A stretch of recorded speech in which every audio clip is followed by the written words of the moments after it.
वैज्ञानिकों का ये कहना है कि मनुष्यों का जन्म धरती पर नहीं बल्कि अंतरिक्ष में हुआ है।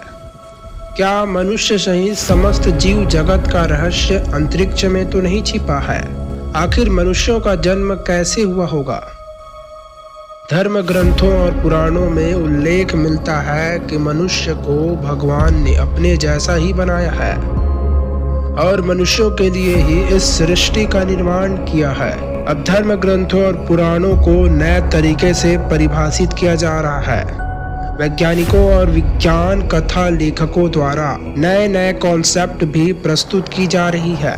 वैज्ञानिकों का कहना है कि मनुष्यों का जन्म धरती पर नहीं बल्कि अंतरिक्ष में कहीं हुआ है। समस्त प्राणी जगत एवं मानव शरीर की कोशिकाओं में पाए जाने वाले जटिल डीएनए अणु का निर्माण मात्र संयोगों के आधार पर, और वह भी धरती के वातावरण में संभव नहीं था। लेकिन यह क्या सभ्यताओं के बुद्धिमान प्राणियों ने अंतरिक्ष में म्यूटेशन के करोड़ों प्रयोग कर मनुष्य यानी होमो सिम्पियंस नामक प्राणी उत्पन्न करने के लिए वांछित डीएनए अणु तैयार किया और फिर इसे एक प्रोब के जरिए धरती के वातावरण में छोड़ दिया गया ताकि धरती पर जीवन की प्रक्रिया शुरू कर सके। पिछले कई दशकों से वैज्ञानिक द्वारा एक ऐसी सरल कुंजी की तलाश की जा रही है जिससे डीएनए अणु की संरचना को डिकोड करके जीवन की प्रक्रिया को समझा जा सके और वांछित प्राणियों को कृत्रिम रूप से प्रयोगशाला में उत्पन्न किया जा सके। वैज्ञानिकों द्वारा जीव और इसकी सृष्टि का रहस्य समूल रूप से नहीं समझा जा सका है। क्या मनुष्य सहित समस्त जीव जगत की उत्पत्ति का रहस्य कहीं अंतरिक्ष में तो नहीं छिपा है? अगर सच में ऐसा होगा तो धरती और जीव जगत से जुड़े सारे रहस्य अंतरिक्ष में छिपे हैं। यानी अब जीव जगत और जीवन की प्रक्रिया से जुड़े रहस्यों के सूत्र धरती की प्रयोगशाला में नहीं बल्कि अंतरिक्ष में तलाश किए जाने चाहिए। इस ब्रह्मांड निकाय में कहीं ऐसा कालपत्र छिपा होना चाहिए जिससे मनुष्य सहित समस्त जीव जगत के निर्माण की प्रक्रिया की जानकारी क्रमबद्ध संग्रहित होगी।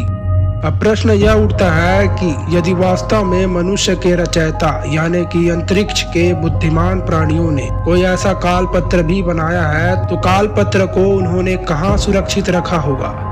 इतना तो निश्चित है कि सृष्टि के रहस्यों से भरपूर यह कालपत्र धरती के गर्भ में तो नहीं होगा, क्योंकि धरती पर इतनी तेजी से भौगोलिक परिवर्तन होते रहते हैं कि यहाँ कोई भी कालपत्र सुरक्षित नहीं रह सकता। इसके अलावा अंतरिक्ष के बुद्धिमान प्राणियों ने यह तर्क भी ध्यान में रखा होगा कि कभी न कभी मनुष्य धरती को छोड़कर अंतरिक्ष की ओर पलायन करेगा। तब सबसे ज्यादा संभावना इस बात की है कि यह कालपत्र अंतरिक्ष में आखिर कहाँ छिपा होगा।